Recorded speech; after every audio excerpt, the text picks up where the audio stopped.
Aku nak cerita satu benda lawak gila jadi kat kita orang malam tu. Malam tu, aku dengan kawan-kawan tengah lepak-lepak je. Lepas tu, kita orang decide nak main sorok-sorok.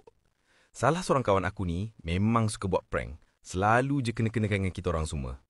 Apa pun, dia ni decide nak sorok dalam bonet kereta dia masa main sorok-sorok tu. Kawan aku yang jadi pencari tu, dia ketuklah kat kereta tu. Tak sangka pun ada orang dalam bonet. Tapi biasalah, Mamat ni memang ada kat dalam tu. Dia minta kita orang bukakan pintu bonet. Jadi kita orang pun sambil gelak tak ingat dunia, decide nak kenakan dia sikit. Jadi adalah seorang kawan ni buat-buat macam Swiss buka bonet tu rosak.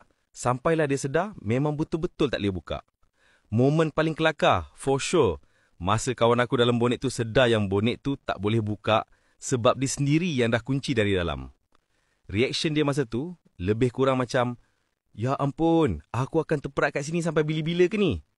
Kita orang kenakan dia lagi sikit lah buat seketika, sampai dia boleh pas kunci dia melalui celah tempat duduk belakang. Dia nampak malu sikit, tapi cepat je dia recover, siap gelak-gelak sekali dengan kita orang. Memang lawak gila malam tu.